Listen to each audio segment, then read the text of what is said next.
అత్యాచారం చేస్తే మరణశిక్ష తప్పదు అనేలా కొన్ని చట్టాలు రాబోతున్నాయి. అందులో భాగంగానే తమిళనాడు ప్రభుత్వం ఈ అత్యాచారానికి సంబంధించినటువంటి విషయంలో సంచలనమైనటువంటి నిర్ణయం తీసుకుంది. అత్యాచారానికి పాల్పడిన వారికి మరణశిక్ష విధించేలా ఇప్పుడు తమిళనాడు ప్రభుత్వం ఒక చట్టం తీసుకురాబోతున్నటువంటి నేపథ్యంలో రెండు తెలుగు రాష్ట్రాల్లో కూడా ఈ చట్టం రాబోతోంది అనేటువంటి సంకేతాలు ఇప్పుడు తెర మీదకి వచ్చిన నేపథ్యంలో ఈ అంశం మీద మనం విశ్లేషణ చేసుకుందాం. ప్రస్తుతం మనతో పాటున్నారు ప్రముఖ రాజకీయ విశ్లేషకులు, ప్రముఖ సీనియర్ జర్నలిస్ట్ సిఎస్ రావు గారు. సార్తో మాట్లాడదాం. సార్ నమస్తే. సార్ నమస్తే. మహిళల మీద అలాగే మైనర్ల మీద అత్యాచారం చేస్తే వారిని మరణశిక్ష విధించేలా ఇప్పుడు తమిళనాడు ప్రభుత్వం కొన్ని కొత్త చట్టాలను తీసుకురాబోతుందని, అందులో భాగంగానే ఇప్పుడు రెండు తెలుగు రాష్ట్రాలు కూడా అదే చట్టాలని అమలుపరచాలని ప్రయత్నం చేస్తున్నాయి అన్నట్లుగా కొన్ని వార్తలు వస్తున్నాయి. సార్ వీటిని ఎలా చూడాలి? ఇప్పుడు ఒకటి అత్యాచారాలు అనేది పెరిగిపోయినాయి ఈ మధ్యకాలంలో. లాస్ట్కి చిన్నపిల్లలు నెలల పిల్లలను కూడా అత్యాచారాలు చేస్తున్నటువంటి దురదృష్టకరమైనటువంటి సంఘటనలను మనం చూస్తున్నాం. నాకు ఈ మధ్య ఒక కాంగ్రెస్ పార్టీ లీడరు ఫోన్ చేశారు, మహిళా లీడరు. గరికపాటి గారి ఇష్యూ వచ్చినప్పుడు నాకు ఫోన్ చేశారు. నేను గరికపాటి గారిది కామేశ్వరి గారు వీడియోలు పెడితే దాని మీద నేను ఒక వీడియో చేశాను. వీడియో చేస్తే తర్వాత ఆ మొత్తం నేను ఫస్ట్ రోజు ఇప్పుడు అన్న భార్యని ఈయన లోపరుచుకొని తీసుకెళ్లారు అనేది హట్ అయినటువంటి అంశం. దాని మీద నేను ఫస్ట్ రోజు చేశాను, వీడియో చేశాను, నా అభిప్రాయం వ్యక్తం చేస్తూ. మిగతా వాళ్ళ పర్సనల్ ఇష్యూ నాకు అవసరం లేదు, బట్ ఇది అయితే సభ్య సమాజానికి రాంగ్ మెసేజ్ వెళ్తుంది అని చెప్పి చేశాను. తర్వాత నాకు రకరకాలుగా ఈ ఎపిసోడ్ మీద ఫీడ్బ్యాక్ వచ్చిన తర్వాత వీళ్ళిద్దరి మధ్య సంథింగ్ జరిగింది.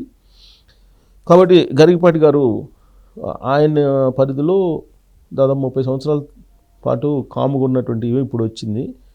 ఈయన తప్పు చేసి ఉండడు, కొన్ని కారణాలు ఆ విధంగా అతన్ని విధి లాక్కెళ్ళింది అనే అభిప్రాయం కలిగింది. రకరకాల వాళ్ళు ఫోన్ చేసి నాకు అసలు ఏం జరిగింది వాళ్ళిద్దరి మధ్య అని చెప్పిన తర్వాత అప్పుడు నేను ఒక వీడియో చేశాను.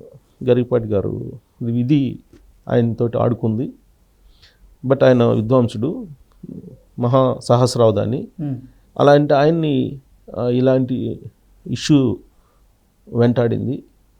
ఒక శిఖరంలాగా వెదిగినటువంటి వాళ్ళు, మహోన్నతమైనటువంటి ఒక ప్రవచనకర్తగా పేరుగాంచడం అంటే అది ఒక రోజులో అయ్యే పని కాదు కదా. ఎంతో కష్టపడి ఉంటారు ఆయన. ఇప్పటికి కూడా నిత్య విద్యార్థిగా ఆయన చేస్తూ ఉంటారు. మహోన్నతమైనటువంటి వ్యక్తి. ఆయన వచ్చినటువంటి కీర్తిని డ్యామేజ్ చేయడానికి కొంతమంది సినిమా వర్గాలు, కొంతమంది రాజకీయ వర్గాలు, కొంతమంది హిందూయేతర వర్గాలు ఇలా రకరకాలుగా ఆయన్ని చుట్టుముట్టాయి. సో దాంతో ఆయన ఇలాంటి పరిస్థితి ఎదుర్కోవాల్సి వచ్చింది. బట్ ఇదంతా 30 సంవత్సరాల క్రితం జరిగింది, ఇప్పుడు రావటం అని అంటే దీని వెనక కుట్రుంది అనే యాంగిల్లో నేను అభిప్రాయం వ్యక్తం చేసి ఒక వీడియో చేశాను.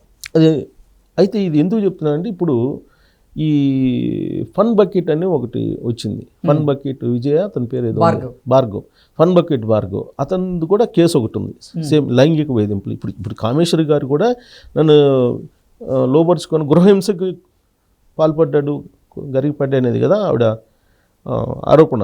అదే కదా, తను లోపరుచుకున్నాడు, గృహహింస, అసలు భర్తగా చూడలేదు అనేది కదా ఆవిడ చేస్తున్నటువంటి ఆరోపణలు. దాంట్లో నిజమేంతో అబద్ధం ఎంతో అది వాళ్ళ గురించి తెలిసినటువంటి వాళ్ళకి తెలుసు. దాని మీద మనం స్క్రూటినీ చేయాల్సిన అవసరం కూడా లేదు. అయితే దాని కంటిన్యూషన్లో ఫన్ బకెట్ భార్గవ్ వచ్చింది. ఫన్ బకెట్ భార్గవ్ సంబంధించి కోర్టు ఏం చెప్పింది? 20 సంవత్సరాల జైలు శిక్ష, జరిమానా 4 లక్షల జరిమానా వేసింది. ఎందుకు వేసింది? ఇతను ఒక షార్ట్ ఫిల్మ్స్ ఏదో తీస్తుంటాడు. ఆ షార్ట్ ఫిల్మ్స్ తీస్తున్నప్పుడు విజయనగరం జిల్లాకు సంబంధించినటువంటి ఒక 14 సంవత్సరాల మైనర్ అమ్మాయిని ఇతను నీకు అవకాశం ఇస్తాను షార్ట్ ఫిల్మ్స్లో అని చెప్పేసి దగ్గరకు తీసుకొని లోపరుచుకొని ఇతను అత్యాచారం చేశాడు. అత్యాచారం చేస్తే ఆ విషయం వాళ్ళ తల్లిదండ్రులకు తెలిసింది. శరీరంలో వచ్చినటువంటి మార్పులను గమనిస్తే గర్భవతి అని తేలింది. అమ్మాయి గర్భవతి అని తేలితే అప్పుడు ఎవరు ఏంటి అని అంటే, ఇప్పుడు ఫన్ బకెట్ భార్గవ్ నిర్వాహకం అని చెప్పి తేలింది. దాని మీద వాళ్ళు కోర్టు కేసు వేశారు. దాని మీద సుదీర్ఘమైన విచారణ జరిగిన తర్వాత ఎట్టకేలకు 20 సంవత్సరాల జైలు శిక్ష, 4 లక్షల జరిమానా విధించింది కోర్టు. సో ఇలాంటి సంఘటనలు మనం ఎన్నో చూసాం. ఇప్పుడు రీసెంట్గా అతను జానీ మాస్టర్ కూడా అదే కదా. ఆ అమ్మాయి కీర్తి శ్రేష్ఠ సంథింగ్ ఏదో పేరు ఉంది, అమ్మాయి పేరు. ఆ అమ్మాయి కూడా నన్ను లైంగిక వేధింపులకు గురి చేశాడు. దాదాపు 4-5 సంవత్సరాల నుంచి మేము సహజీవనం లాగా, అంటే తనని లైంగికంగా వాడుకున్నాడు, అత్యాచారం అని చెప్పి ఆవిడ ఆరోపణలు చేస్తున్నారు కదా. ఎక్కడ ఇది లేనటువంటి ప్లేస్ లేదు ఎక్కడ. ఈవెన్ మీడియాలో కూడా ఉందిగా, మనం ఓపెన్గా చెప్పుకోవాలంటే మీడియాలో కూడా అక్కడక్కడ మనం చూస్తున్నాం కదా. అంటే మహిళల పట్ల లైంగికంగా వేధించేటువంటి వాళ్ళు ఎక్కువైపోయారు. ప్లస్ లొంగ తీసుకొని అత్యాచారాలు చేసేటువంటి వాళ్ళు కూడా ఎక్కువైపోయారు. తర్వాత రేప్ చేసేవాళ్ళు, సామూహిక రేప్ చేసేవాళ్ళు, యాసిడ్ దాడులు చేసేవాళ్ళు, ఇవన్నీ ఉన్నాయి. ఇప్పుడు ఆంధ్రప్రదేశ్ తీసుకుంటే 2024లో కొత్త ప్రభుత్వం వచ్చింది. కొత్త ప్రభుత్వం వచ్చిన తర్వాత జరిగినటువంటి సంఘటనలు ఉన్నాయి కదా. అంతకుముందు జగన్మోహన్ రెడ్డి గారి టైంలో అయితే దాదాపు 30,000 మంది కిడ్నాప్కే గురయ్యారు అని చెప్పి, అసలు యువతలు అసలు వాళ్ళ ఆచూకే తెలియదు, 30,000 మందిది అని చెప్పి రికార్డ్స్లో పోలీస్ రికార్డ్స్ చెప్తున్నాయి అని చెప్పి పవన్ కళ్యాణ్ గారు చెప్పారు కదా. ఇక తెలంగాణలో కూడా అదే పరిస్థితి కదా. తెలంగాణలో ఈ రీసెంట్గా వచ్చినటువంటి కేసులు అయితే 5-6 సంవత్సరాల వయసు ఉన్నటువంటి బాలికల మీద అత్యాచారం చేయటం, ఇవన్నీ చూస్తున్నాం. వీటికి అడ్డుకట్ట వేయలేమా అని చెప్పి ఆలోచించి తమిళనాడు ప్రభుత్వం ఒక స్టెప్ తీసుకుంది. తమిళనాడు ప్రభుత్వం ఒక స్టెప్ తీసుకుని స్టాలిన్ ఏం చేశాడంటే, ఆ రాష్ట్ర ముఖ్యమంత్రి ఒక ప్రత్యేకమైనటువంటి చట్టాన్ని తీసుకురావడానికి ముసాయిదా తయారు చేశాడు. ముసాయిదా చట్టాన్ని తయారు చేసి అసెంబ్లీలో అది తీర్మానం పెట్టి ఆమోదింపజేస్తున్నారు. ఏంటంటే అత్యాచారం చేస్తే మరణశిక్ష, అత్యాచారం చేస్తే మరణశిక్ష, అలాగే లైంగిక వేధింపులకు పాల్పడితే దాదాపు 20 సంవత్సరాల జైలు శిక్ష, జీవితకాల జైలు శిక్ష. ఇట్లా అప్పుడు యాసిడ్ దాడి చేశారు. యాసిడ్ దాడి చేస్తే వాళ్ళకి కంప్లీట్ లైఫ్ ప్రిజర్మెంట్ ఇచ్చేటట్టు అట్లా ఒక చట్టాన్ని వాళ్ళు తయారు చేసుకున్నారు. ముసాయిదా చట్టాన్ని తమిళనాడులో తయారు చేస్తున్నారు. బహుశా అలాంటి చట్టం ఇప్పుడు తెలుగు రాష్ట్రాల్లో కూడా రాకపోతే వీటిని అరికట్టలేం. అంత కఠినమైనటువంటి చట్టాలు ఉండాలి. ఇప్పుడు గల్ఫ్ దేశాల్లో ఇప్పుడు ఎవరైనా రేప్ చేస్తే కనుక ఉరిదీస్తారు, అందరికి కనపడేటట్టు. అందరూ కనపడేట్టు ఉరిదీస్తారు. ఎందుకు అలా ఎందుకు చేస్తారు బహిరంగంగా అంటే, ఫర్దర్గా ఎవరు చేయకుండా ఉంటారని. కానీ మన దేశంలో అలా లేదు. మన దేశంలో అసలు ఉరిశిక్ష వేస్తేనే అది పెద్ద నేరం అన్నట్టుగా ఫీల్ అవుతుంటారు. ఉగ్రవాదులకు కూడా ఉరిశిక్ష వేయడానికి కూడా వాళ్ళు ఆలోచిస్తుంటారు.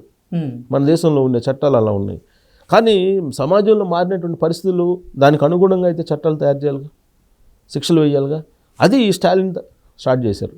మరి స్టాలిన్ని కొంచెం ఆదర్శంగా తీసుకొని మరి తెలుగు రాష్ట్రాల్లో కూడా వస్తే ఇలాంటివన్నీ తగ్గే అవకాశం ఉంది. లేదంటే ఆడపిల్లలు ఉన్నటువంటి తల్లిదండ్రులు వాళ్ళు పడేటువంటి బాధ వర్ణాతీతం. ఆడపిల్లలు బయటికి పంపిస్తే కనుక ఆ పిల్లకి ఏమైందో కూడా తెలియనటువంటి పరిస్థితి సమాజంలో ఉందని చెప్పి రీసెంట్గా మనకు కనిపిస్తున్నటువంటి సంఘటనలు చాలా ఉన్నాయి చెప్పుకుంటూ పోతే. సో కాబట్టి స్టాలిన్ తీసుకున్నటువంటి నిర్ణయం మరి ఇక్కడ కూడా ఇంప్లిమెంట్ అవుతుందా కాదా, ఆ దిశగా వెళ్ళాలంటే జగన్మోహన్ రెడ్డి ఏదో దిశ అనేది ఒక చట్టం తీసుకొచ్చినట్టున్నాడు. అదేమో ఇంప్లిమెంట్ కావాలి. గన్ కంటే ముందు జగన్ ఉంటాడా అని చెప్పి అన్నాడు అప్పట్లో. అసలు ఆ చట్టమే లేదు, ఆ చట్టాన్ని అప్రూవల్ కాలేదన్నారు. ఇప్పుడు మరి స్టాలిన్ కూడా ఆ చట్టం చేస్తే అసెంబ్లీలో అది మళ్ళీ సెంట్రల్ గవర్నమెంట్ దాన్ని ఒప్పుకుంటుందా లేదా, ఇది కూడా ఒక మళ్ళీ అలా కాకుండా అసలు దేశవ్యాప్తంగా ఓ చట్టాన్ని తీసుకొస్తే అత్యాచారం చేస్తే ఉరిశిక్ష, అలాంటి కఠినమైన చట్టాలు ఉంటాయి తప్ప ఇవన్నీ కూడా అదుపులోకి వచ్చేటువంటి పరిస్థితి లేదు. Okay sir, thank you so much. Thank you.